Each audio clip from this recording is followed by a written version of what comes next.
Anyways, but the joke you said, it feels too familiar. I think we use it for ourselves as Romanians. If something happens, it happens to us long after, with the end of the world for sure. But it was I think it depends on which side of the map you are. Bavarians are considered the missing link between Germans and Homo sapiens, or between Austrians and Homo sapiens. So now it depends whether you're German or Austrian. Yeah, so I know. So the Austrians, basically South Germans, Bavarians, and Austrians are very similar. We are vulgar peasants who want to live off the land, and at some point also want to see blood. Not about the subtle things. That was the cliche in the 19th century. I did read this oftentimes back in the day when reading was cool, and I did a lot of it. It was always the Anglosphere was this liberal, we talk about everything in use science, and the core of Germany, not even the north, the core, which meant part of the monarchies, part of Prussia back then, and Austria-Hungary, that were the anti-democratic peasants. And I think it's true to a certain extent. It's true in Austria because outside Vienna is very different to the rest of Austria, and now that things are getting a little bit more funny, the stakes, all these things start to come out again a bit, and I do imagine like the Tyrol area is a little bit different, but it is. They always Tyroleans oftentimes joke about segregating and making it. I don't know if it had a count back in the day. It was its own thing, and about buying South Tyrol back from Italy and stuff like that. It will be a Bitcoin dictatorship maybe in 10 years. Because the history of Austria is that it always it crumbles and in smaller and smaller parts, because the leaders are always so backwards. And if I look around in 2025, it's about the same situation, I guess. Yeah, it's the same with many countries that I know. It's very different. The perception from the outside is quite different from how you actually experience it from the inside. The raw reality is very different. Generally speaking, I would say that Austrians, from my European experience, which is very limited, they're perceived as a little bit more sophisticated compared to the Germans, because the Germans are very good, like as mechanical, technical people. And I lived in Germany myself for a couple of years. But Austrians, they have the refinement of the emperor a little bit. But I shouldn't say, but I remember I learned German in Vienna. I don't know if I told you that. That's where I learned German. In Austria, you always have to ask which kind of German, but because that's also, we have somehow we have a situation in Austria where in this little country we have different dialects that are so different, and in one case, in the very western part, where it's all actually another step of language development, so we would not be able to understand them properly because it's more like closer to medieval German, and which is also very charming. I mean, every Austrian can speak in the standard German if he or she wants to, but people in the West are leaning into it oftentimes, and I guess maybe it's the same in Germany, but I don't think it's in this it's small. more, I think you hear it, it's kind of imposed. What you hear in the media and generally politicians, they surely do have some accents, but they're just accents. I don't think they're dialects.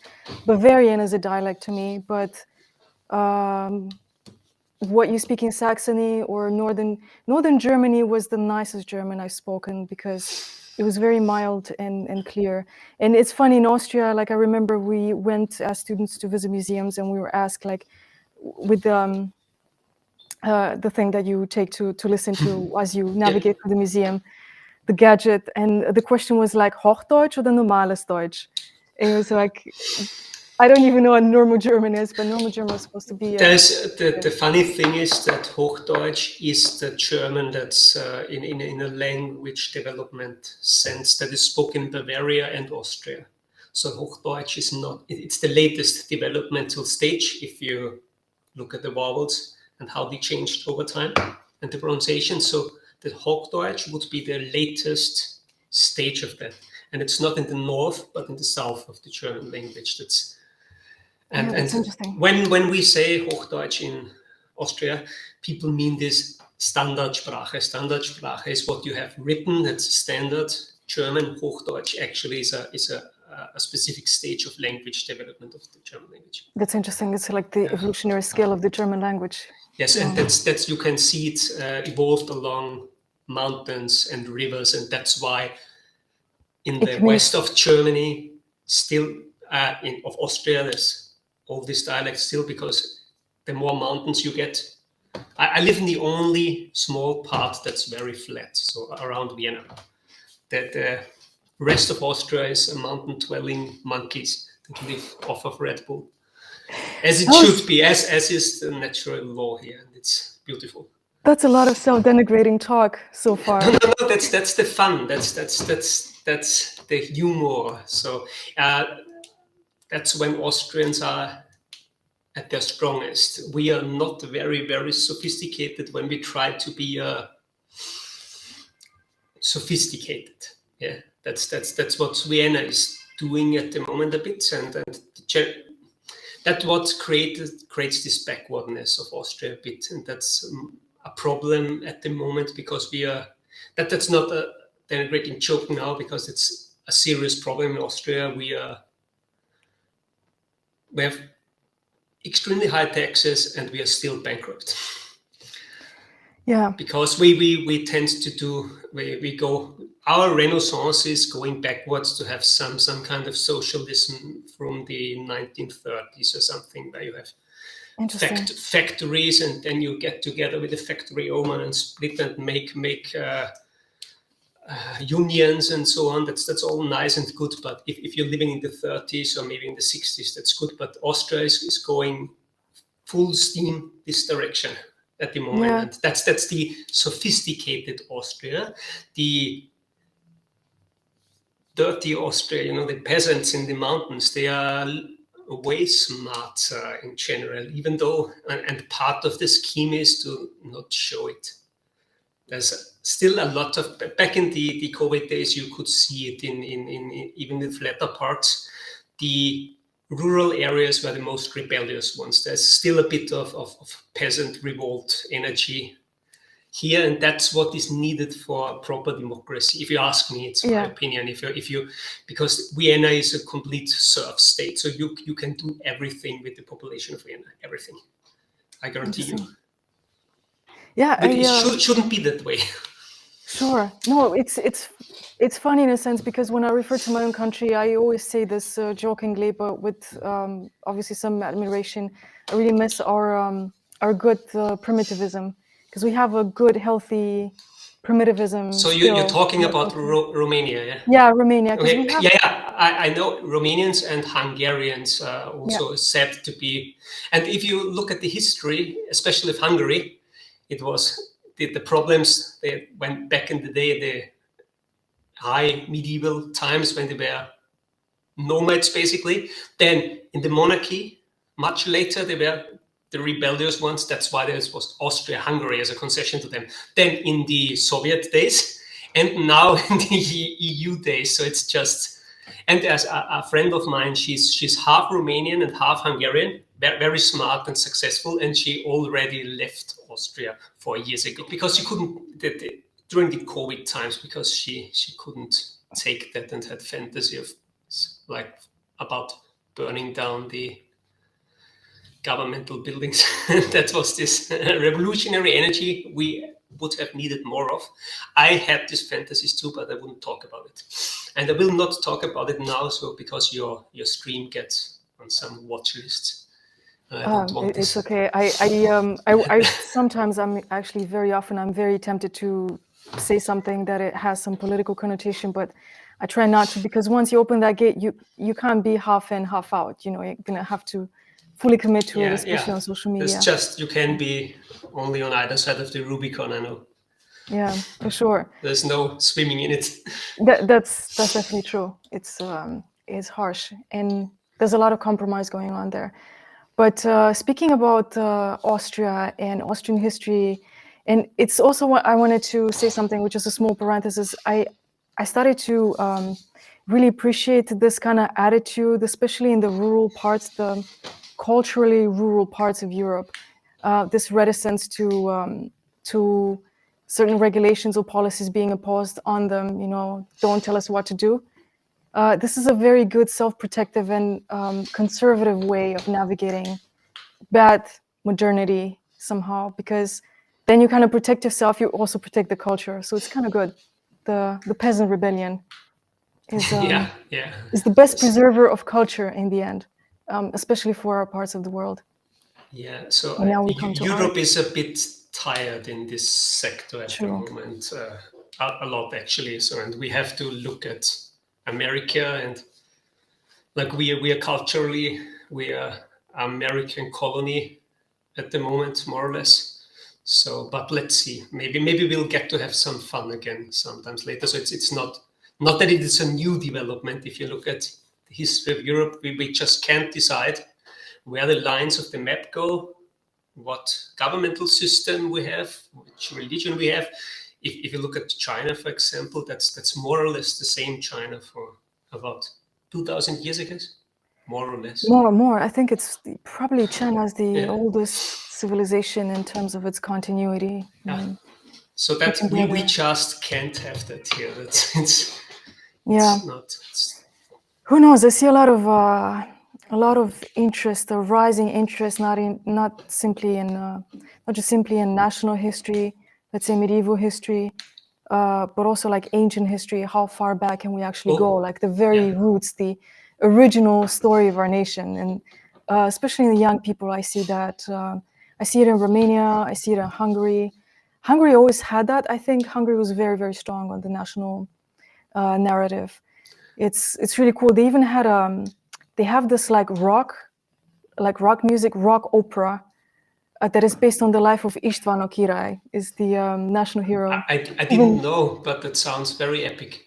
It's really epic. I've seen many iterations. I've watched them on YouTube, but the ones in the late 80s and early 90s, they're amazing. So, it's a crazy show. We have a rock opera about nothing. We couldn't have, because there is one. So I'm still half-time a teacher, and there's one task I give students of different age groups every now and then, and I show them things like the Statue of Liberty, or there was even an allegory for Austria back in the monarchy. It was used to be called Austria. So like the Athena statue in the parliament with a spear and a female figure that represented this diverse multi-ethnic state that the monarchy was.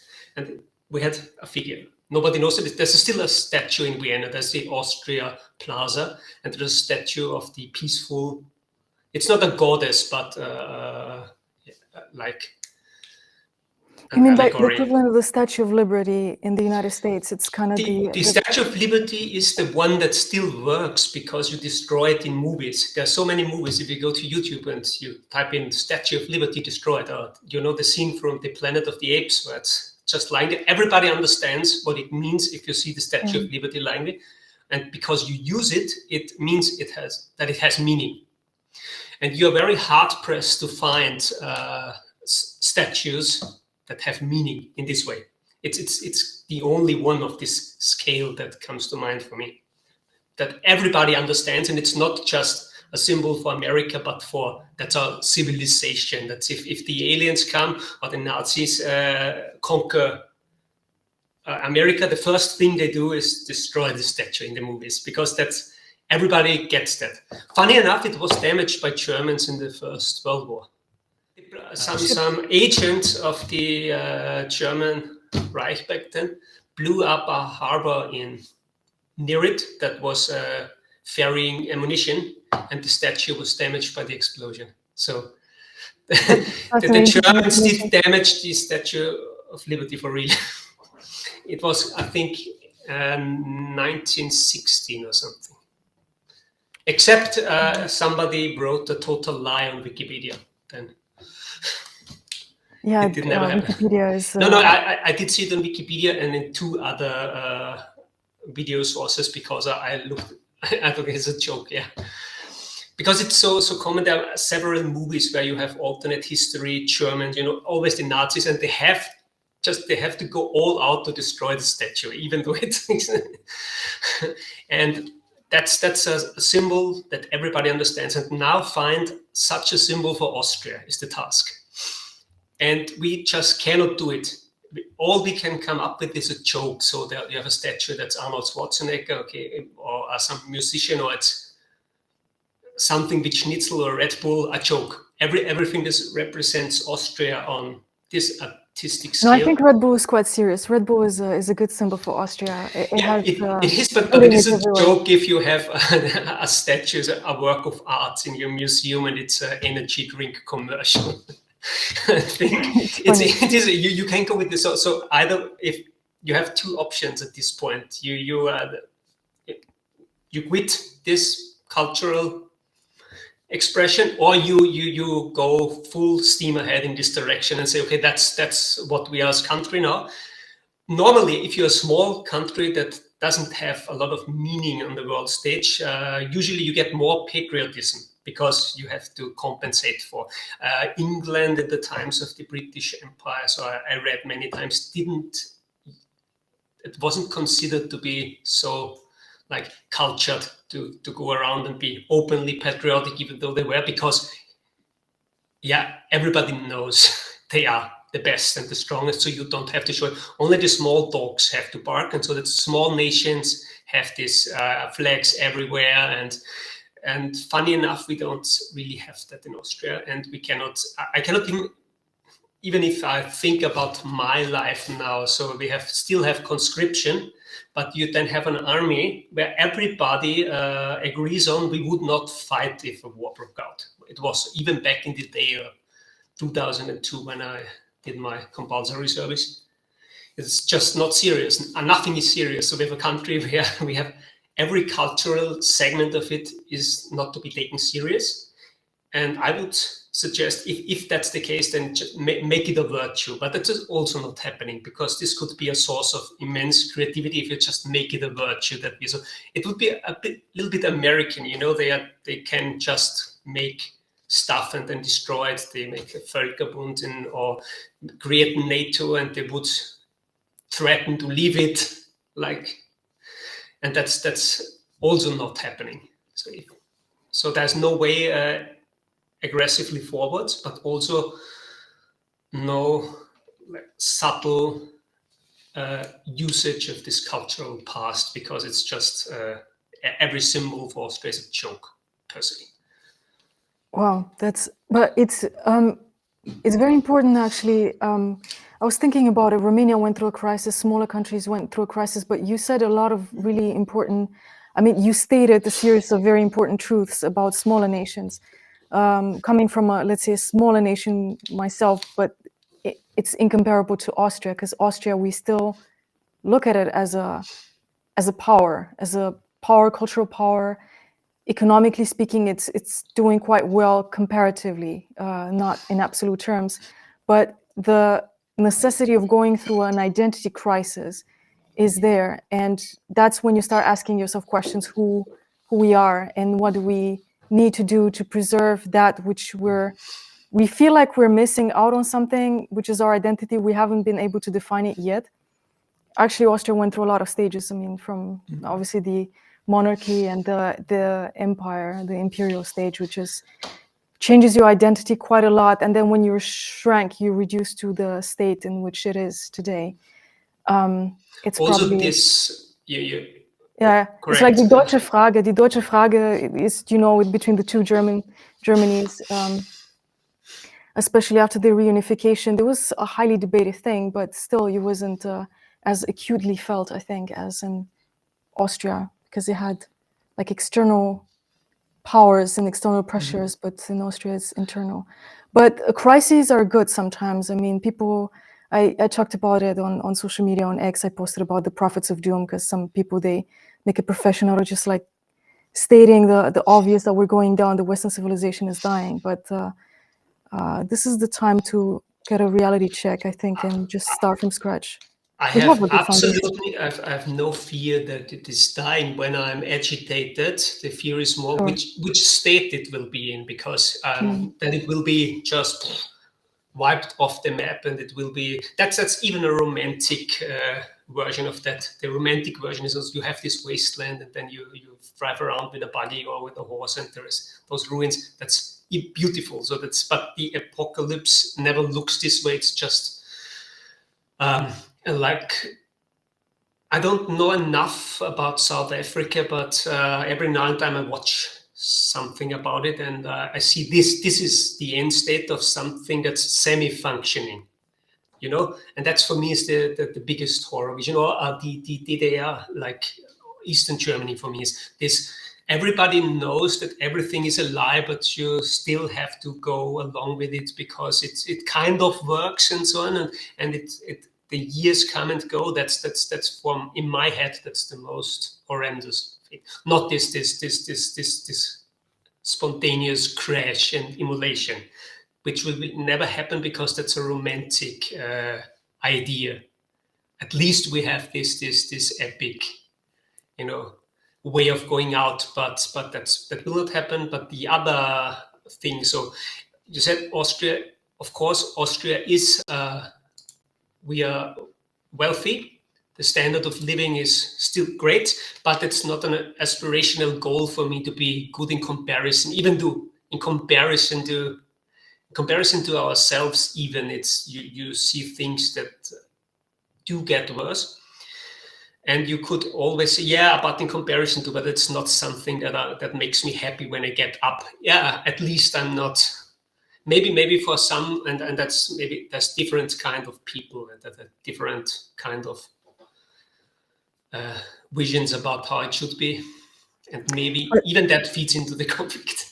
Sure, but at least one thing is a constant, that Vienna, specifically Vienna, has very good coffee, and very good coffee is the fuel of art, poetry, creativity, and enlightened thinking. Yeah, I know that you post a lot on social media, and I was trying to make a leeway into art from the whole historical political talk, but I couldn't find any creative way. So I'm gonna make it very German and abrupt, harsh, like cut through.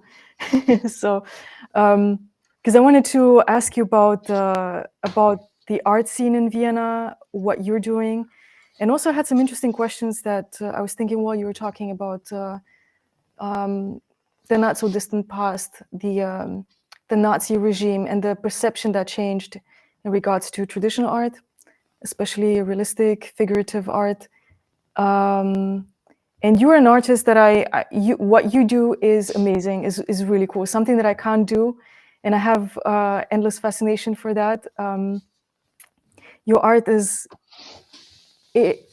I was thinking about many words, because obviously everything that you do is inspired from military hardware, guns, fighter jets, everything that has to do with military equipment.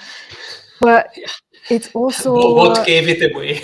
Yeah, but it's also, take it as a compliment, it's very cute at the same time. Yeah, you're also not a teacher, but I wanted to ask you about how did you start with art? And as you're talking about it, I'm going to be sharing the screen so I could showcase some of your posts, and I think I'm going to use Instagram. The thing here is, it kind of happened. The reason why I'm just now getting to earn money with art is because it was very, very, very slow. So I'm not of the age anymore where you should be in, if you want to become a concept artist or something. There is a plan in your head how this should function, and there is also a plan in your head, like playing an instrument. If you don't have this step on this certain age bracket, it's gonna be tough.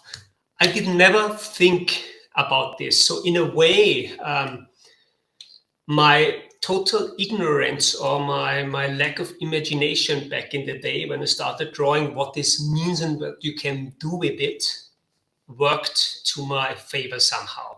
Because I never imagined, okay, I'm becoming an artist. I just started drawing, partly because my father did it and it was amazing.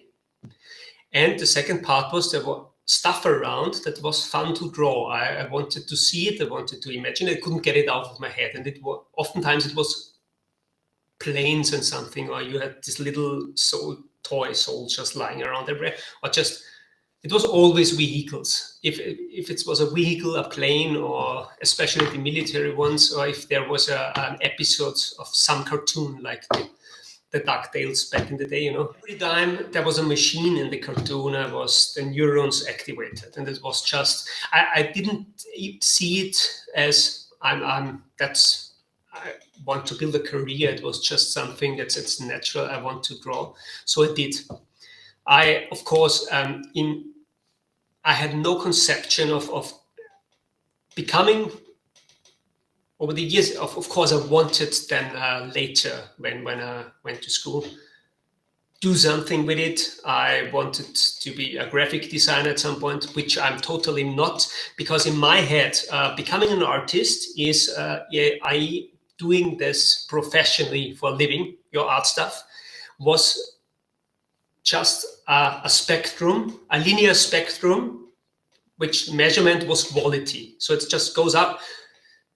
The better you get, the more there's no branching out. There is concept art, there is this, there is that. It's just you draw, you get good at that, or you paint, you get good at that, and as you get better, you get more jobs. And so it was just a linear spectrum. And also in Austria, it's just there was no way you could go.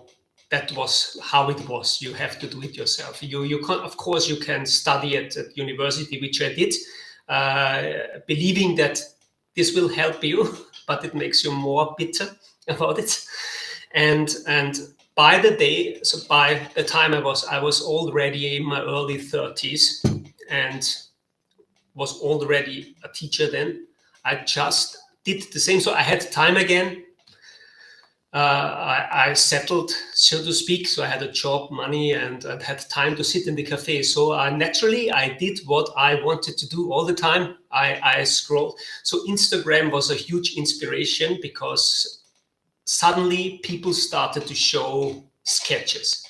Because when I was in my early 20s, so I had role models, of course, because that's when I started with the Warhammer stuff and so on. So the illustration were top notch. So I wanted to do that. But I knew there's no way to achieve that. So I just thought of it as a hobby. And it was very, very, I wanted to have the sketches of Karl Kopinski and all those other guys. And it was very, very difficult because back in those days, you did hide your progress as an artist. You always tried to confront the viewers with a finished piece. And I had to really search them. So I had a folder on my PC where all these sketches from Karl Kopinski that I would be able to find where. And I printed them out to look at the sketches. And then when I was in my early 30s, you had Instagram, you open it up and you scrolled through. That was like, I have now all the information that I need. And there was no question, no thinking about it. I wanted to draw this. I saw something, I wanted to draw something like this. And off it went. And over time, people started to give me jobs. And so it all happened. And in this way, it worked to my advantage. So I have no stress about, okay, I'm this age, or I should have done this, or I'm this. I didn't know that I'm a concept artist till I was 35 or 36 even. I just was this, and people saw it. People that knew better what I could do than myself did tell me. That's interesting that you have to fall within a certain taxonomy to kind of find your niche, which is actually not a priori. It's not necessarily the first thing that you have to think of, but you just do your thing, and then somebody else places you in this kind of niche, and then you It was continue from also there. very, very easy for me to draw all the time, because there was no, this is my goal, I have to achieve this. It's something that I just did because it was the best thing ever. So there was even 1 or 2 years where I was very happy with my job, and then I had enough money to not be worried. I had enough spare time. As a teacher, there's no profession in Austria where you have more spare time, except if you're a student maybe, but you have 3 months holidays a year, so that's also cool. And so I was so happy and thought I could do this 40, 50 years, whatever my life expectancy will be, and it's and I can get a stroke over the Sachertorte and die happy. That will be, and if it's just that, okay, well lived life, and that's the story basically. Sure, it's amazing. Yeah, I really love this attitude. And when I work with students, I work with students at New Masters Academy for a while, and I think the most common issue that I saw with them is the lack of patience and having this finite kind of mindset that there's a finitude to it, and I have to get to that specific goal, and I can't do it in the time that I imposed on myself, and therefore I stress out and I become really angry with it, and I lose all the pleasure. And it's actually very common amongst the younger students. But when you're there for the pleasure of it, you actually advance quite fast, because you take your time with every single detail that you're working on, and you don't have to chase something, imaginary. You have to get to a certain finish line. And or you do that what really, really, really is your strong suit. Because in my case, it was not to take my time finishing pieces, but to just be all over the place and fill all those books, and because I didn't think of this is a finished piece and I now have to scan this and I have to color this. I did draw something, then something else sparked my interest, or I had fun making 10 variations of this. And so this was my what I really wanted to do, and I just didn't figure it out. So I was never a fine artist. Even I tried all that. So I had a phase where I did some painting and so on, because it was in my mind, art is just, there's this line and there is your skill, and as your skill goes up, you get a job. So there is, instead of this map, and that you maybe sometimes you're not even, it's the case with me.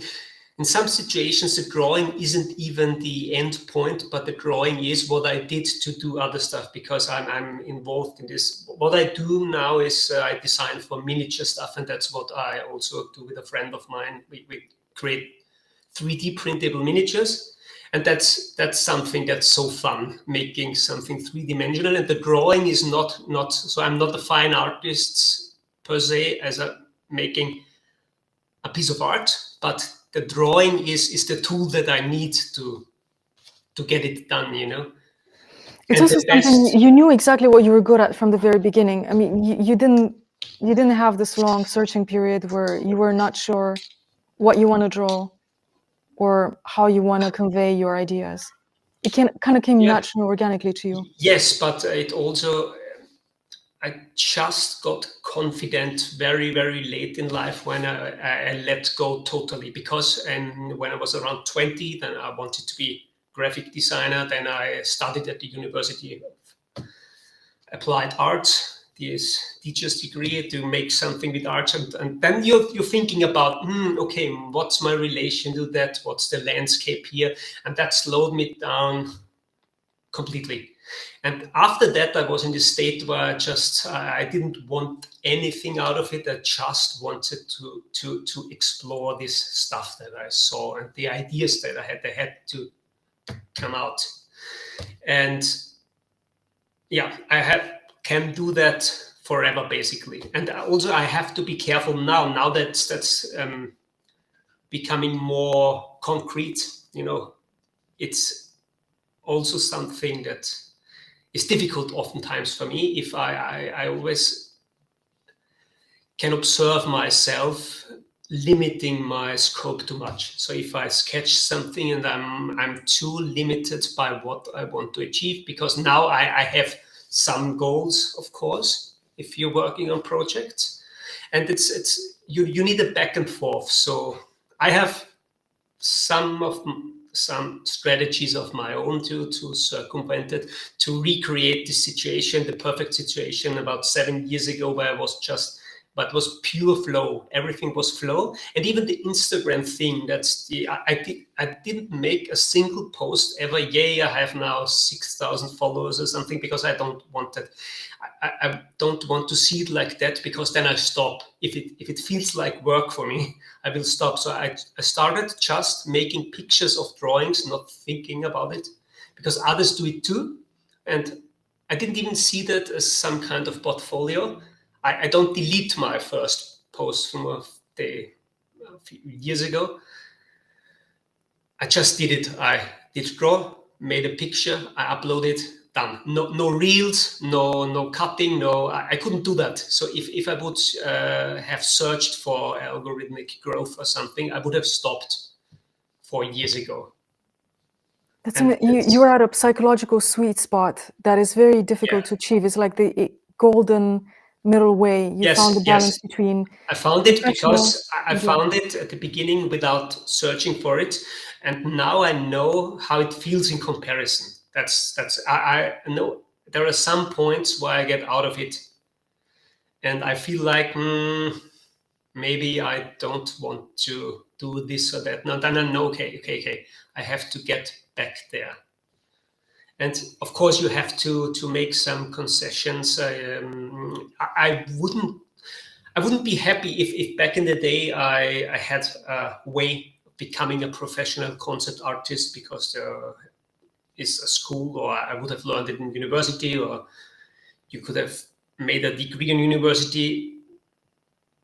Wouldn't have been the right way for me. So I think in a studio, and then being very focused on one task, and even the situation now that I'm earning part of my money with the job, that's something completely different. It mixes things up. So that's why I try to keep my school job for as long as it's possible for me, because I have a history of getting bored with stuff that I do after a few years and then changing everything. Yeah, most of the artists that I know, like very, very good artists, they both teach and sell their art to work on projects. It's very difficult to, let's say, be a commercial artist alone and earn your living just from that. So they usually compensate with teaching. Do you think it's necessary? Can you live as an artist, doing what you love, without compromising much, just by selling your art, working for, I don't know, various companies or private commissions? Or do you feel like it's kind of a general need to also teach, to kind of balance out and have a secure income? But it really depends on the branch of what you're actually doing, I guess. I think people can have very, very different situations they're in. So there comes the Austrian in me. So I could afford to just quit and do art for a time now, because I'm not too bad with money. So I don't spend a lot of money, even though it seems like I spend 100 euros a day for coffee and cake. But it's not that. My lifestyle is not actually that expensive. I don't travel. I don't travel a lot. I don't travel at all at the moment, basically, because I'm so engaged with what I do. It's just a distraction for me to organize something and to go somewhere. So I think that makes me a kind of a happy person, because I don't really know how it feels to be bored. That's just not a thing. If I would be bored, I would maybe travel a lot and spend my money, but that's the Austrian. Austrians are always very, very conservative. That's in our genes, and all if I quit, maybe the cliche of Americans goes like this: they have this can-do attitude, and oftentimes Americans that I know are this way, and I'm a little bit envious sometimes, because I could do that and they would, but the Austrian needs to have a stable job, and because if not, then my parents shocked and this and that, and move No, I understand the slowly, mentality move very slowly. well. That's why the world ends 10 years later here, because we are very, very. It's just the way we do everything, and That's you actually could good. have, It's protective yeah, as well. yeah. It is. On the other hand, yeah, I think you can live from art alone, but I was toying with the idea. So every year I think about just doing this step, but I think, is it because I don't want to get up in the morning and go somewhere? Is it really because I want to make something? And I came to the conclusion, I will know when it's time to quit.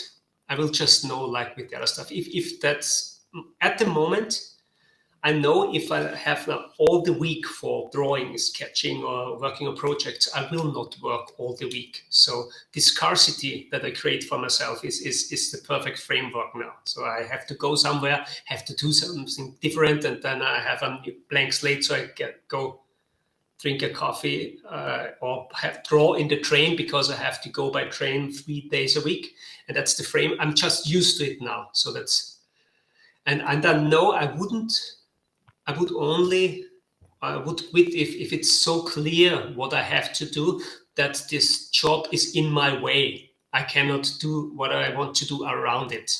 And that's not the case now. It's very unclear if it would be, even if I would be more productive if I would have suddenly double the time. And it's working 3 days a week is not that much. So I don't have Well, in a sense, you're lucky. I problems. mean, that luck is kind of it's something that you built yourself, you constructed yourself, but you seem to be in a very blessed optimum of life, because you have your ecological niche.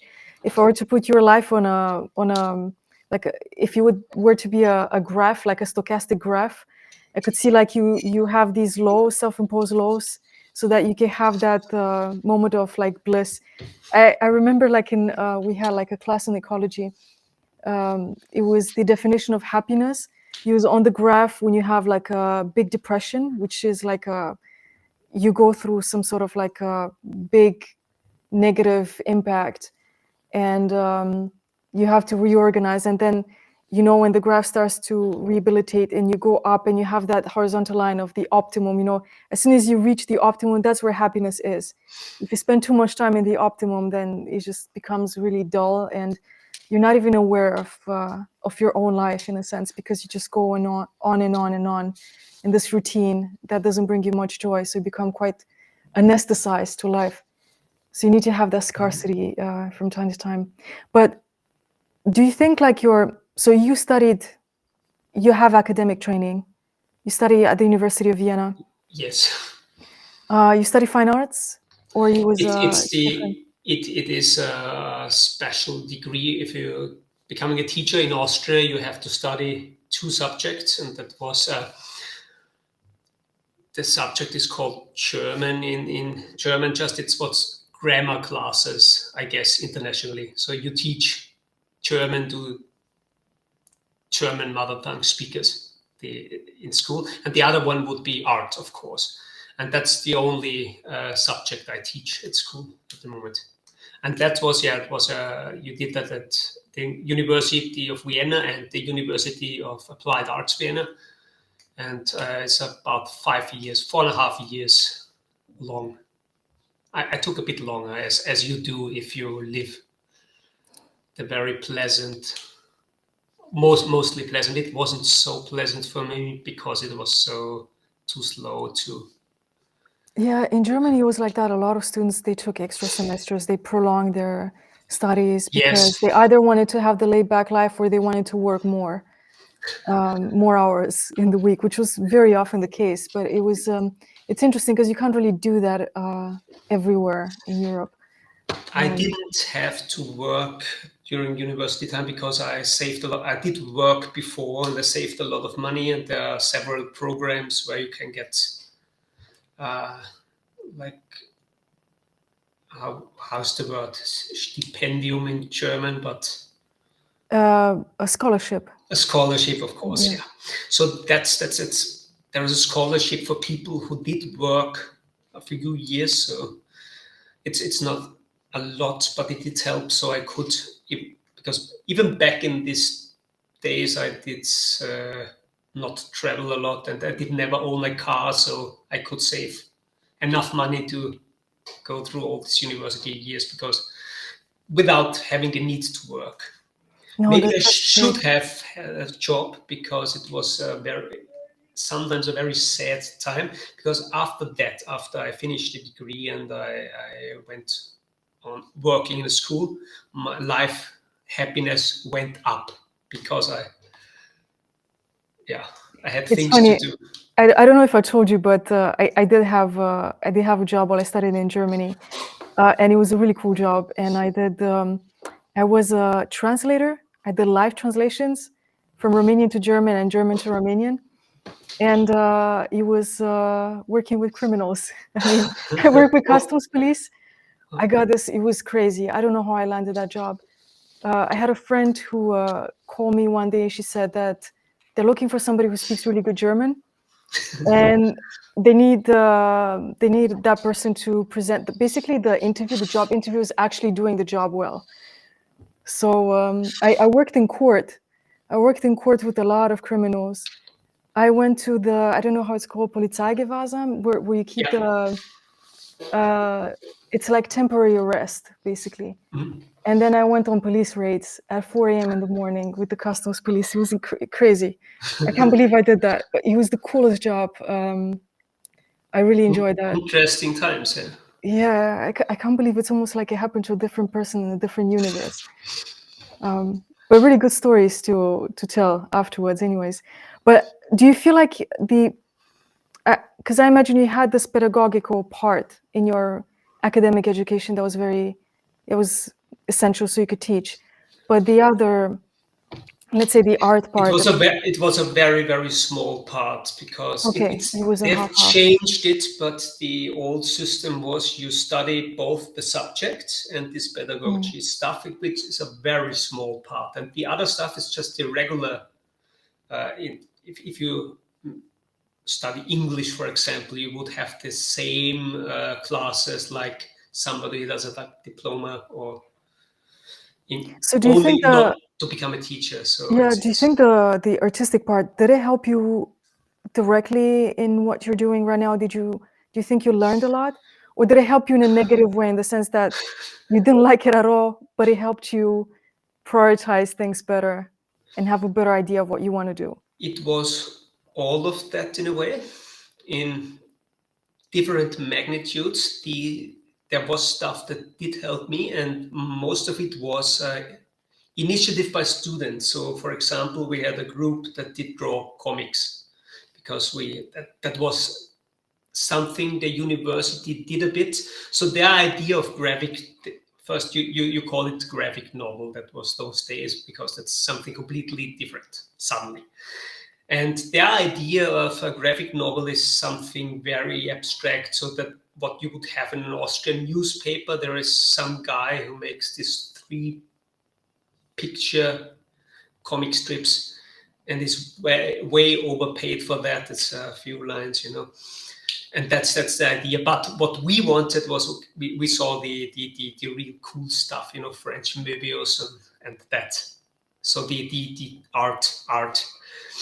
And we just did it. So we got together in the university and had a little circle where we met and did just draw. It was not official curriculum. Part of it then became so. But that's also what university is for, I think, to connect and to really study with peers of yours. So that was the good part. The official curriculum was just some stuff that you make and you pretend to talk about. Some back in the day, even took some of it seriously. I was that naive, and I did read the Foucault and all that, and took this seriously. And with the effect on my mental health that you would expect it to have. I think that's kind of self-implicit. I can imagine, but I'm also like corroborating with the experience of other people that I know, and I myself feel really, really blessed of never having had a formal education in art, apart from like the basic art education that you get in middle school. That's pretty much when I had some sort of art education. Everything else was at home. So I didn't have any I don't know, any foreign interference, you know, that was negative. It was quite straightforward for me.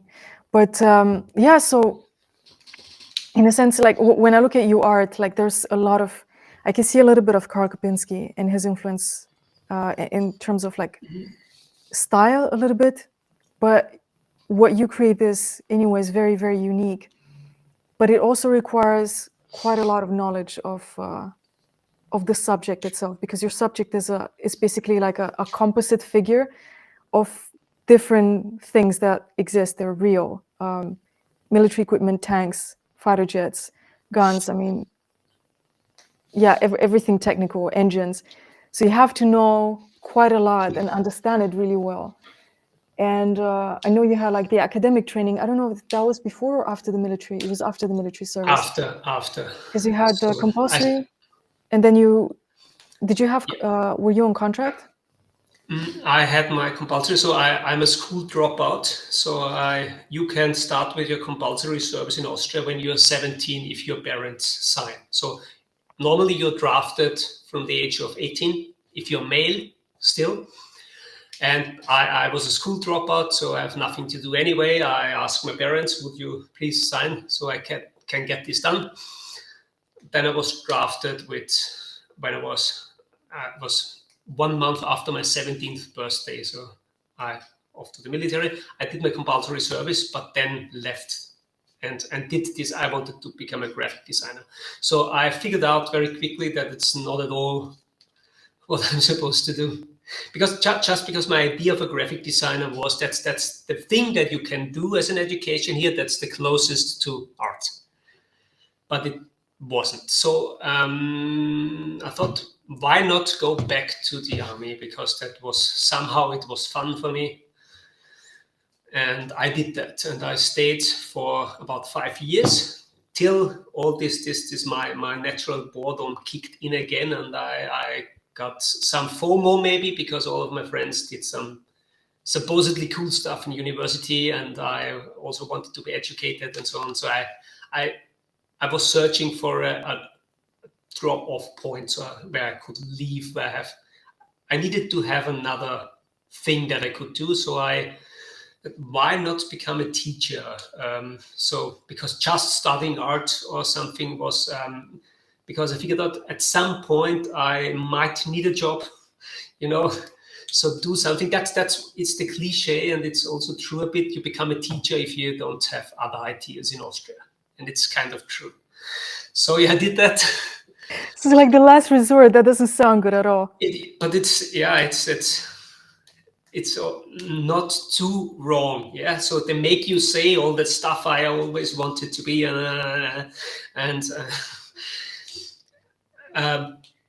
I was surprised how much I liked it actually after that, because during my university time, so I did leave the military again and said, okay, that's now studying. I will learn stuff. It will be cool. Then it wasn't. And that was my most melancholic phase ever. So I thought every year was kind of the same, and thought, okay, that's life now. So I know that's how it is, and this is how it will be for decades now. But when I finished university and I did get to work as a teacher, I have no idea how it was, because they don't teach you much at all, basically, about what you're supposed to do in a class. You have to figure it out on your own, more or less, which I did, and it was fun. And part of the surprise was if being years in the military is a perfect preparation for that. Firstly, because it's kind of the same. The school is, you know, if you read all this history about the Prussians and how they created this school system, you know, actually, it makes sense and it's true. It is true. It's still the same thing. And if you had both systems, if you've been in the military for a few years and then you go into school in Austria, I suspect it's the same in Germany too. You're kind of in the same boat. We had this joke at home. I think sometimes, like, I'm going to give you some Prussian education right now. He's allusions to Prussia, but yeah. I wanted to ask you, because we talked about these things systematically and all these influences. How much do you study actually your subject? How much do you read? Do you watch videos? What is the process behind drawing, for instance, Schrekovic, this guy here? This is just was an idea because it's a homage to a BattleTech unit. There is MechWarrior. Many people will know that.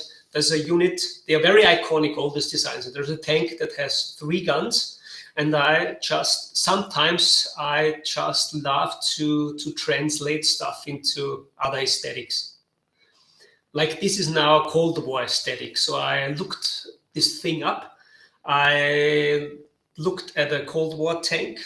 At this point, I already have an image in mind what I want to do. So it's already gave me. I saw the original and so this looks kind of like a T-55 tank. But in order to translate it, so I looked at it and then I just go in and draw. So that's fun. That's not a project for me. That is, I don't plan to do this. This is the process here is I sit here, I watch something, then I have an idea, then I open Photoshop. This is done completely digital. I just open Photoshop, have fun a bit while I listen to a podcast, and a short time later I have this thing here. And that's really cool. That's really amazing. Yeah, so I don't know what I come up with. That's just also I have a habit of having this mini series like this here.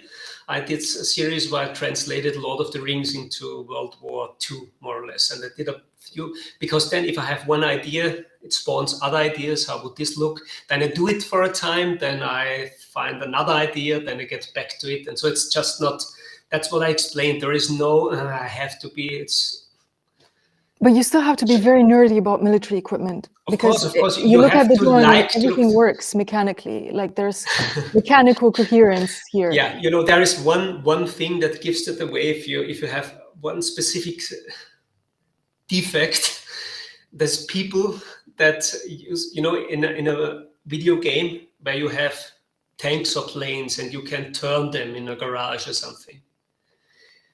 If you enjoy that a little bit too much, if you turn them and look at them for every angle, that's a thing, because people every now and then make jokes about that. You cannot have this expensive vehicle and you can turn it in your garage.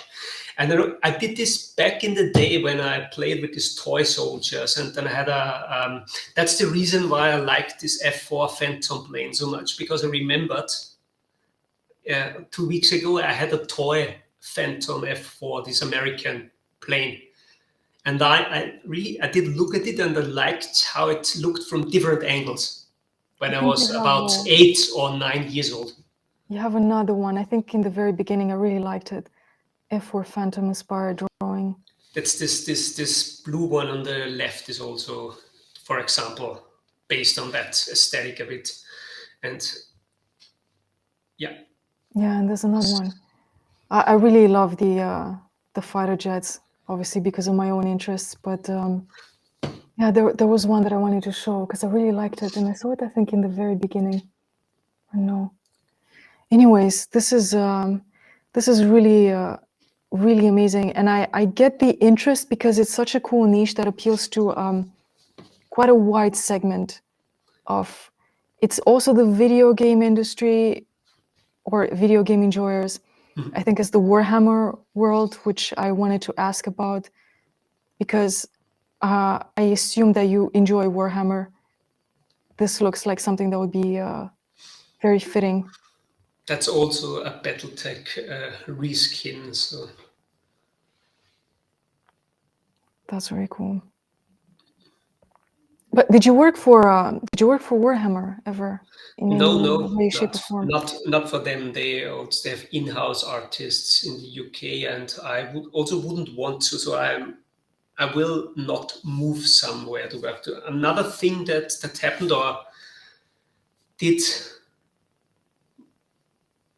or developed in my favor is that you can work this stuff from whatever routine you used to have. Because if I don't have my routine, maybe I'm not able to perform anymore, because it's so built around. It's my day, so I love this stuff. I get up, I have 1 hour in the train. Commuting was never a problem for me, because I thought I reframed it to, hey, I have no time. Sometimes it's very difficult for me. I walk a lot, and it's difficult for me to sit still. That's maybe why a cafe is a perfect spot for me, because there's a certain energy there that is enjoyable for me. I can rarely sit 5 hours in front of a computer at home. And the train, I have to go there, and I'm forced to be 2 hours in the train. But if you take me and I have to move somewhere, and now I go to a studio and I sit there in-house, maybe I wouldn't enjoy it anymore. Maybe I would be able to come up with something, but that's not my goal here. And even so, it's an advantage working from your usual routine, because most of your customers don't want to pay you a working station or something. So I just have to come up with the design and with a finished picture or whatever it is. What I do and how I get to it, that's none of their business. They are not interested in that. And it's perfect for them. It's perfect for me. So it's also a lucky case, because 20 years ago that wasn't really possible. So if you wanted to work in the gaming industry, you basically had to move. Yeah, I was just thinking about because it sounds amazing, because you figure things out early on. I was thinking about myself. I always had a problem in figuring out what I'm going to do long term, because I always needed the variation. And I think I finally ended up in a very balanced place. I always had these, let's say, episodic interests, and I would be quite obsessive about a certain subject, like studying a certain thing or drawing something in a certain style. And then I would feel like I've exhausted that topic and I needed something else to move on. So I constantly need to have variation. I would not be able to do the same thing over and over again. So I was thinking about, if I did that full time, my whole life, professionally, if I did just illustrations for books, then probably I have to repeat myself in certain ways, and I would not be able to grow nor produce better work, or the work that I could do. But you have I that can balance. understand it very well what you mean, because you had a similar path, just integrating what you do artistically into what you do anyway, and what is a very different thing. So you do quite a lot of things that I know by now, and it is certainly what you need, because it's also, in my case, the different things can be very little different. So for It's me, true. that's Very true. just a little twist. If I now would redraw all the tanks, but now it's not Cold War, but specifically can be a very specific thing, but it's just a little twist, mixes it up.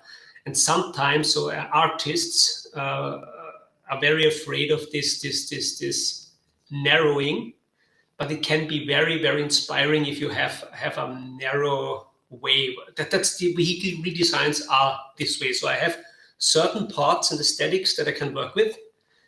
That means I'm immediately focused, so I don't have to come up with a creative idea, because if you stand up and think, what new and creative thing will I do now? And that's was the official art at university, was this. So everybody was out to redefine everything all the time, with the conclusion that they couldn't do it. You can be a genius that redefines a whole sector, if you're a genius who can do that. But I haven't met one, certainly not in university. I'm sorry, I couldn't turn on the microphone because I was laughing. I was thinking about my own experience in the university. because I study something else. But in the end, as you said, art gives me that variety in my life because I can combine the things that I know and that I'm interested in. I can put them on paper, and I have the freedom. And also, when I have like a project, I have a commission. It gives me it gives me enough constriction. It forces me to be focused on one thing, and that is also very welcomed because it's not constant. It's not all the time. So learning through projects is also a big part of my path. It's really fascinating to be. It's very important to be in tune with yourself and notice these small, let's say, mental subtleties in your perception and the inner world that you build, because it's also emotional, and you have to be so aware of what triggers you, what motivates you, and finding that balance and the necessary amount of stress as well. Because I think one of the reasons that you love cafes is that you have, it's not necessarily monotonous, but you have the exact amount of stress that you need to be focused. If I sit down in the house, for me in the apartment, and I have to work, it's really stressful sometimes, especially if I don't hear anything and I just hear faint sounds from the neighbor doing something in the kitchen. That's very irritating somehow compared to being in a cafe and everybody's really loud. So yeah, it's the being in tune with yourself and aware of these small subtleties of your, let's say, mental, emotional makeup. It requires a lot of maturity as well. And I think that's the most important thing to, just to gain maturity, emotional maturity as you grow as an artist.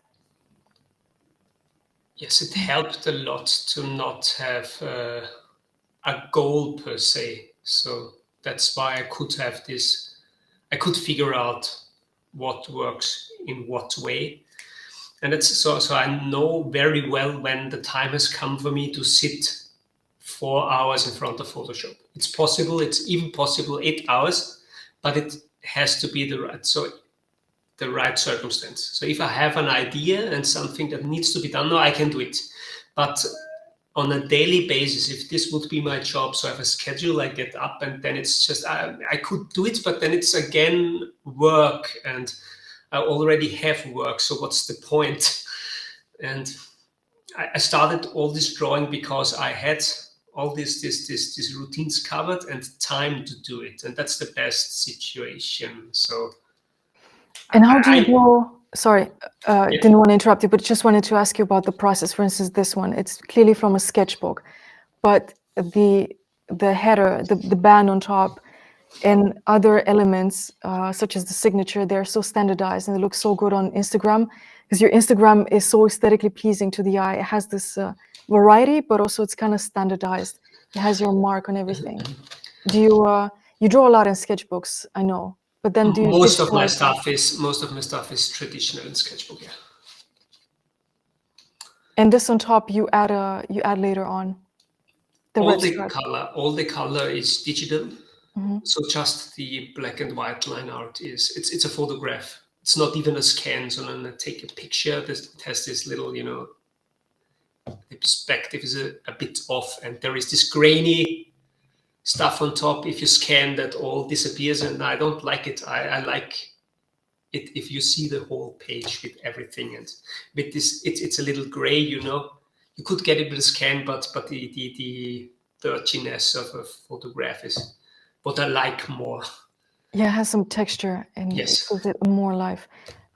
Obviously, I try to zoom in. I don't know how much I can zoom in, but I really like this element. And where did the Catso part come into play? It just did. Or do you like cats? I do like cats. Yes, that one is obvious.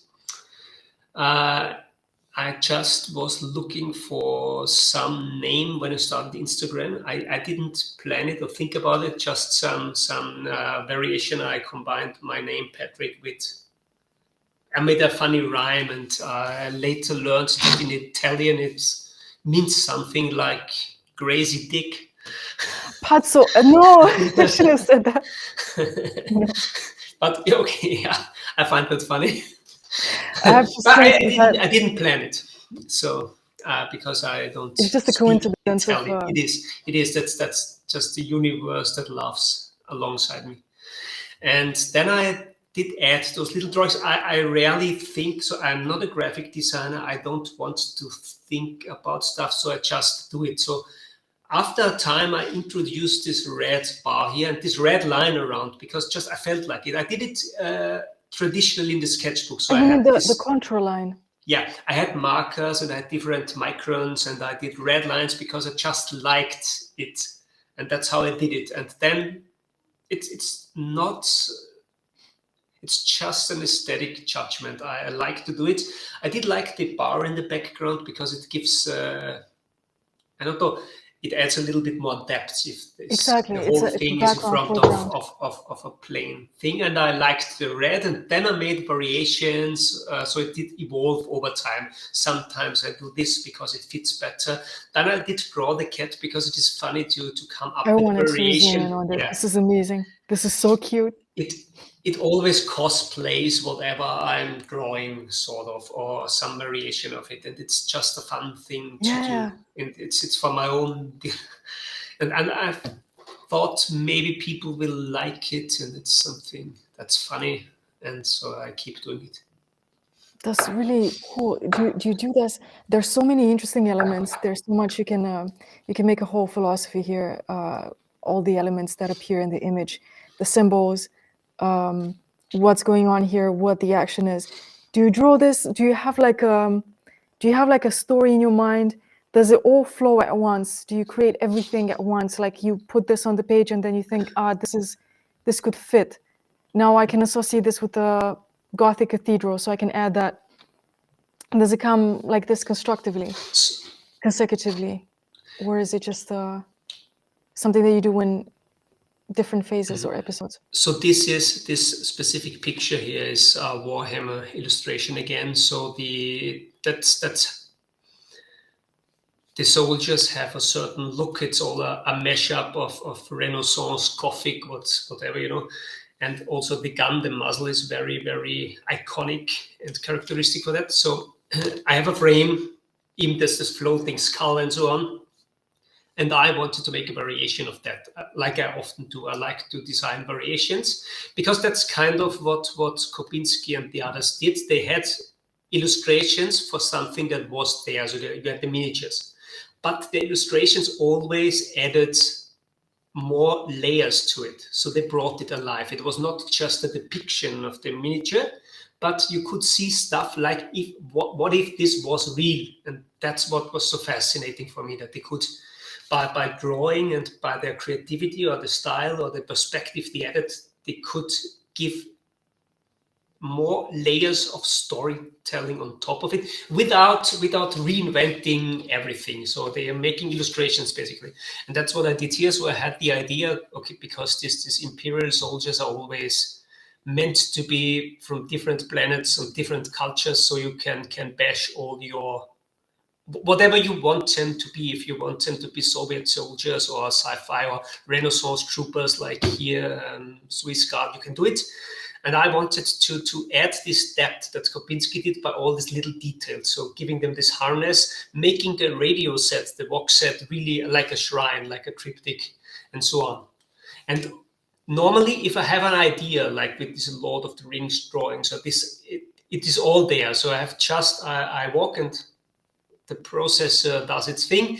Oftentimes, I get the ideas while walking. I walk a lot, and that's also something that I need. So if you go between the 3 cafes, you draw, I walk half an hour or even more, and then it just starts working fast. And I have the idea, I pretty much know what I want to draw. I just have to fill certain specific details. So I look up reference. So I look maybe a triptych, or I look at the picture from a Swiss Guard soldier to get a little bit more from the real thing. And then I start. I like to draw with references, but there is a point where I don't like to look at them. So I draw. Sometimes I really study stuff. More rare these days. In my older sketches, if you scroll really far back on Instagram, is sometimes really just drawing from one-to-one planes. I rarely do this these days because I don't know how far back I can go. Actually, I never got to the bottom of your Instagram. It gets years back, and the farther back you get, the more you will see. It feels like I'm going so far, I'm never coming back. So I'm afraid to go. You have to scroll then half an hour back up. So yeah, Okay, they don't have this go back to the top option, I guess, and it's just on purpose in order to mess with you. You don't have to do it. It's just in case I have the explanation. But as we talk, I can still scroll through because it's eye candy too. Sometimes I draw from a reference, and then there comes a point where I just need to wander off. I feel it. I just want to be on my picture. I don't want to glance on the side on a reference. I just need to have it and immerse myself. It's also just a thing that comes very, very natural. This would be another entry in this series, with all this. How can you tell a more specific story with little details and all the drama and this? I really love the reflected light on the metal of the guns, and the outline coheres with the fire, the orange. It's very vibrant. Very fiery. Sometimes I have those ideas. This style sketching with a color layer, it's perfect for my mode of working, because I can get across a lot of stuff, not even the lineup, but also a mood or a color or like lighting, like here. Without it, this is a very fast job. So I always do them in one sit. So this would be, the coloring process here would be close to 1 hour maybe. And I wouldn't like it if I would have to render then for 10 hours. That's just, I'm just not an illustrator. I'm not a fine artist. No, but it's also, I really feel like the incredibly polished, the really polished look of an illustration is kind of self-defeating. And I talked about this with Sarah Frazetta. And I think one of the reasons why I like Frazetta's work so much is because he has 1 or 2 focal points, and he doesn't really overwork anything. It's just like one place where does he want your eye to go? That's the central interest point of the composition. And then everything else kind of fades. And if you spent more than an hour, as you do when coloring one illustration, I think you would lose the spontaneity. It looks animate. It looks alive, and it's vibrant. There are people who enjoy that. There are people who enjoy this crafting of details, and that's fine. But I know that I'm not one of them. I know the exact point where the feeling or the longing for getting something across stops. So with this Canon, I had the idea: what is it that I want to show, and I know the exact point when it's there. And then the rest would be worked, and then I would have to force myself to render. The process before that is not that. It's just something more, a feeling to get it there, and then it stops to be a feeling. And I could do it maybe, but I would rather not. And I wouldn't enjoy, even if I would have it as a job. I already have a job, and I want to have something that I enjoy as much as it's possible. Yeah, I totally understand that. It's also, it's a struggle for me sometimes, because whenever I start something, it's always an image that I have in my head. And then because I want to make it convincing, the drawing or the painting, then I have to look for references. And it takes me such a long time to find a reference that matches my idea that it's already in my mind. And that's the part that takes me the longest, I think, for whatever I do. When I'm drawing a finished piece or a project. Mm-hmm. And it's very difficult for me, because I feel like when I don't have a reference, it's not that convincing anymore. But as you said, at the end, I have to do it without looking at anything. I have to look at it myself and see how it works on the page. Because ultimately, it's not the reference that you want to communicate to the viewer or through the composition. It's your idea, which is different. And that's why, one of the reasons why I actually don't like hyperrealism in art, in traditional art. I get it when it's for a different purpose. You want to recreate an environment, in a video game or something. But hyperrealism is basically competing with photography in a sense. It doesn't have the element of design beyond you choosing a specific image. You're not really designing something with your hands. You're just copying perception. There used to be a genre of matte paintings of sci-fi backgrounds in, I guess, post 2000. That was like this. You had science fiction landscapes, and they were very, very finely rendered by hand. AI wasn't a thing back then, obviously, and they were also not. They made by Photoshop layering or something, very, very detailed. And I never liked them, even though they were very successful. This is what would typically be AI art these days. So this a sci-fi landscape, a planet up there, and or an ocean with a sci-fi city and a train that goes there in this very, very over-rendered style. And what I liked was this Karl Kopinski style of the Warhammer illustrations, because they had this hand-sketched look. Everything was drawn like the Frazetta stuff, a focal point, but even wilder. And then you saw the lines, and it was just so above everything. This whole tabletop industry by now, it's a bit sad if the median level goes up. So the quality of illustration and also of the miniatures today is higher. So this went up since I started with it 20 years ago. But the peak went down. It had a peak. What was the best was Kopinski, Paul Dainton, and so on back in the day. It has no peak anymore, in my opinion. That's what makes me a bit sad, because back in the day, everything was a bit more rough. There wasn't even color illustration in the Warhammer stuff most of the time. It was black and white. So, but the peak was there. So there were real avant-garde stuff would be happening. So people who defined how you could do illustration combined with traditional, very, very traditional art, because this Warhammer stuff was paintings. There were even like Renaissance or Baroque paintings, the cover, done with oil, and nobody had this.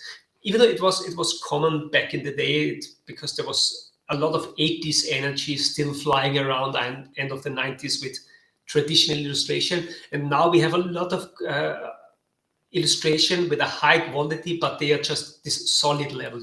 It's this what you would expect, and it's just never this peak.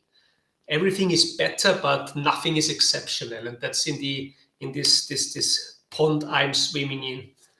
Yeah, but I think it's very normal. You have a peak because you have, every now and then you have some exceptional figures like Karl Kopinski. He's really exceptional, and it's very difficult to find another Karl Kopinski or somebody similar with that level of innovation and creativity, and also skill, because Kopinski is deeply rooted as an artist, and I think European tradition, you can see that he studied really well. Yes. I think he even said Russian academic art, so he had that constructive approach. He studied anatomy really well, and he also has this innovative artistic mind, and you can't find many Karl Kopinskis, which makes them even more valuable. And I think from that point of view, I think you should look at it with more optimism. That what was that cheesy line, like don't be sad that it's over, be happy that it happened, or something like that. Yes, but that's also not how I'm wired, it seems. So I'm not and did you meet Patso Catso? I did not. I did work on a project where I was also involved for a time, so I did see a few sketches. It was over a year ago now. So I did see a few sketches that nobody has seen till now, but I did never meet him now. If you were to name a few of your greatest influences in what you do, who else? See, that's rarely names, because I was never white. I did never throw around names, except now with all the illustrators from the Games Workshop days of around 2000. But back in university, I also didn't like that they always had, this was just drawing names. If you want to approve of something, you say it's like this. It's just cannot be good on its own. And that I didn't have, but I'm very, very influenced by a number of Japanese artists or styles without knowing, because I consumed a number of comic books in my childhood that were actually mangas. I didn't know it was the German translation of Macross, or some Gundam stuff was among it, and a few video games that had shaped the way I see sci-fi aesthetic, how I ship, the Japanese stuff like Battle Labor that had always has a bit of vintage in it. The spaceships of Gundams are basically World War II or classical frigates with jet engines that look like you take ships out of the water and put them into space with big engine blocks. Everything is very, very kinetic. And this was a huge influence for me, because I did draw or design a lot of ships this way, but I didn't know it. I didn't think of it. It's Gundam or it's that. And because I like the Karl Kopinski and Paul Dainton stuff a lot. I also liked classical stuff, everything you would see in the Vienna Museum of Fine Arts. It's Kunsthistorische, historical, this is called. Those pictures, like Ruben, art history. I don't have the English. It's Museum for Art History, For Art History, Kunsthistorisches Museum. And the Rubens pictures, for example, because Rubens reminds me that I always wanted to make Rubens paintings, but with sci-fi, because that's what the Warhammer people were doing, kind of, because it was so fascinating to have sci-fi designs in this aesthetic. Nobody was doing that, and nobody is doing it. That sounds really grand. This was always my pictures of what about you have this Rubens painting that was on an altar, but it's now this Warhammer cover or some other setting, but sci-fi design, but painted in kind of this style. And it's not getting boring thinking about this. Plus, from the Japanese, you've also taken in the kawaii factor. I think the yes. I like how they just unapologetically mesh together. What you have, if you watch stuff like Gundam, for example, or Evangelion, there are things meshed together that shouldn't coexist. Possibly, but they do. You go from extremely brutal or extremely serious moments to some comic relief character that is basically a fat little cat, and it just moves effortlessly around, and it's this humor, that's amazing, because it's balance. There's balance. If you were to be just aggressive, you'd be boring and dull somehow. It's linear, but it has these two yin and yang, aspect to it. And I have to mention that all the influences that you enumerated and you mentioned before, I have kind of a vague recollection of them, because I'm barely learning about these things. So Warhammer is something. When did I learn about Warhammer? I think maybe 2 years ago I became aware of the existence of Warhammer.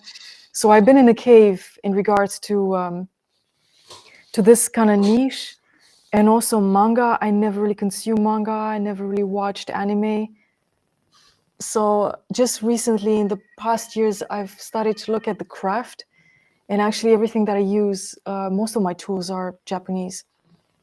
Pretty much everything, like in my ink, brushes and pens and nibs, and I just watch manga artists all the time drawing. It's so fascinating. I think I have the same situation kind of going on. So pentel brush, of course, and those micron pens. It's most of the stuff I use, and the Faber-Castell that was produced in Austria till recently. Oh, I did not know. They had a factory here, but it will move to Peru. That's whatever. That's very interesting. I never thought about Peru as being a producer. Yeah, that's because the wood is there, so they have. Yeah, I mean they had the plantations for if you have a pencil and you need to have the wood somewhere, and it's not that easy to get in Europe in these quantities because it's not what we do here. And there you have these plantations, and they already owned a lot of them, I've heard. And so if you have the plant next to it, it's just the economic way. Yeah. So if the viewers were to go to Vienna, which cafes would you recommend that both allow you to be creative, and give you a good taste of Viennese culture?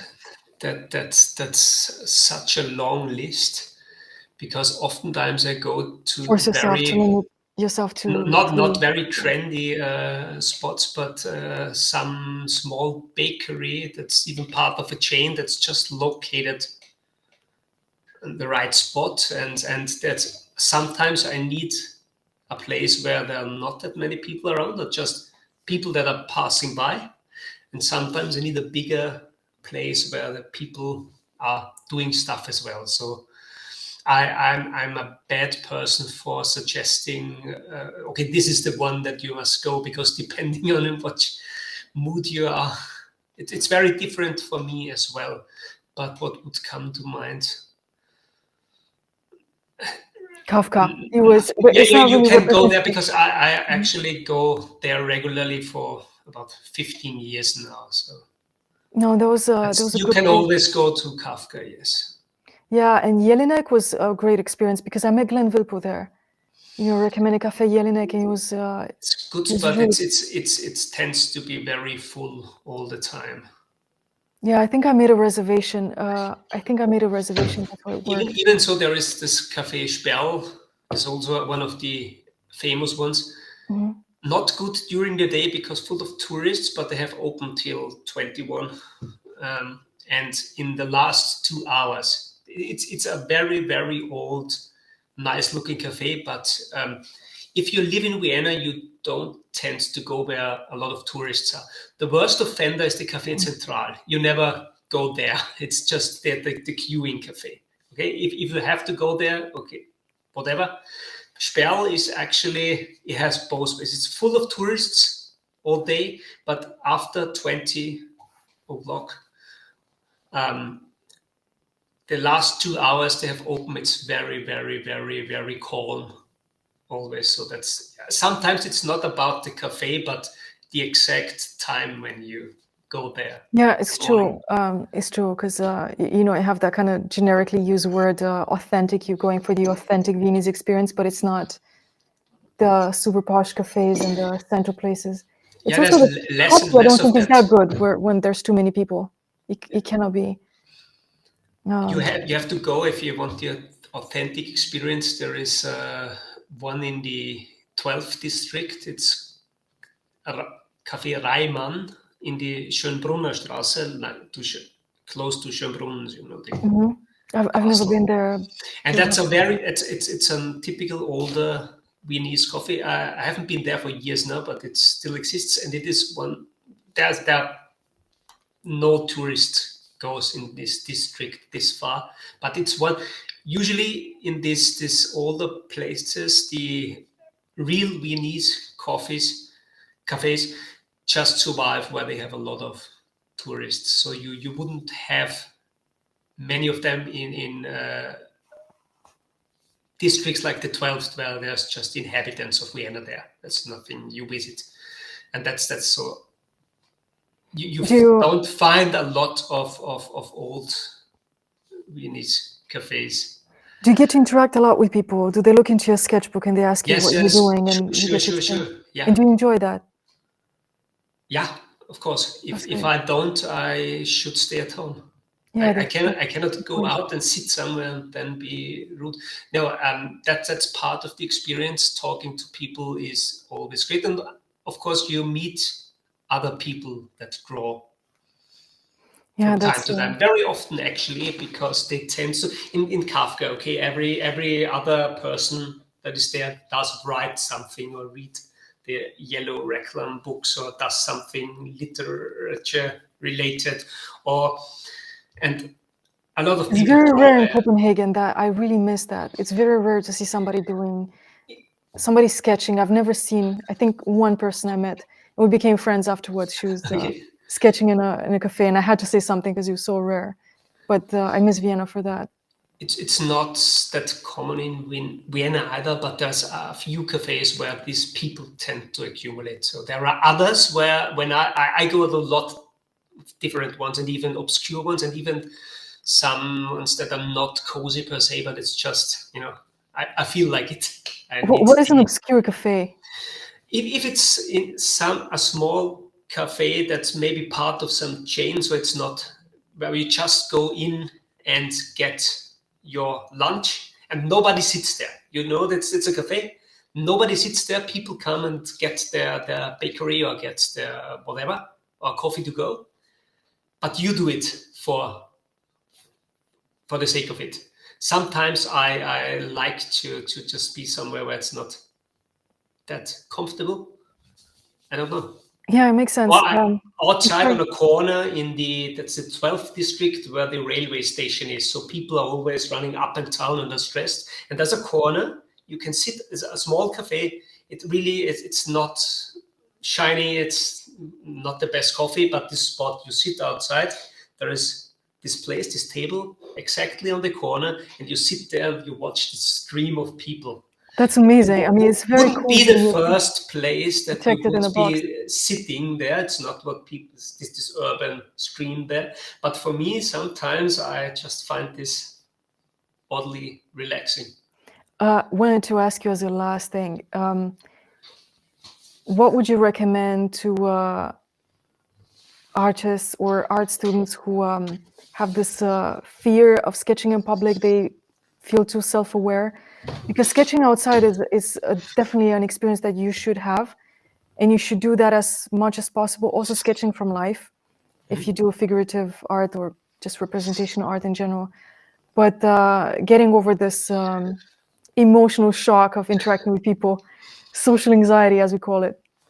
I would reframe it as this is the way of interacting with people where you are on your own turf, because it was like this for me. I cannot remember when I started sketching in public, and I didn't even want. Now I have things to do and I want to sit. But back in the day when I moved to Vienna, I would just stand somewhere on the street and draw the building, and people would pass by and look. And I wasn't even thinking about this, because this was I wasn't. I'm kind of an introvert, so it would not be where I want to be. So going somewhere there is a lot of people and I have to talk to them all day long.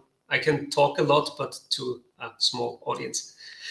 But this I don't remember having a problem with sketching in public ever, and I don't even remember when I started, because this is see it like that in your mind. This is your home turf now. Maybe in other situations you are very self-aware, you are or you feel shy or insecure, but if you are drawing, this is the interesting stuff. This is what you love to do. And if somebody wants to talk, it's the most natural way to get into contact with people. It's not forced, it's just because they are really curious oftentimes. And it's very pleasant. It's always pleasant. I never had an unpleasant interaction. Yeah, the interactions, they by definition, they have to be positive, pleasant, and quite encouraging. Yes. It's and I would just reframe it this way, that this is if you feel if you have an uncertainty about something, and if it's about what you draw, you can unlearn that this if you feel like you're being judged because they see you now. I had this maybe a bit like everyone. If I just sketch something that's not presentable, if they look, you stand there and sketch and you turn it around and it's a wonderful church, because I did sketch a lot of architecture. That's this perfect moment, it's artist, that's a church. But if it's just some parts and nuts and bolts because I think about them and you feel embarrassed, you can unlearn that, because I just do that. And people find it interesting anyway that somebody does something at all other than staring into a computer screen. Yeah, that's true. I had that in a vacation. I was drawing. It was not really on the beach. It was on I think it was in the harbor. And I barely did like two vertical parallel lines for some boats that I wanted to draw. And then there were some French tourists behind me. And they were, wow, this is amazing. And they started to compliment me. That was really funny. I thought this is, but it gave me such a great mood afterwards that I really wanted to be outside for hours. This is what you get of it, because it's really is pleasant all the time, and you have to see it like this just. And if the insecurities are, you can unlearn them. And it's a good thing to be in this spot where you can just draw and you feel comfortable because you're doing something that's comfortable in a spot that's comfortable. And that's all you need to know. And if you do it a few times, it just becomes so natural, like in my case, that I don't even remember when I started doing it and how I felt about it.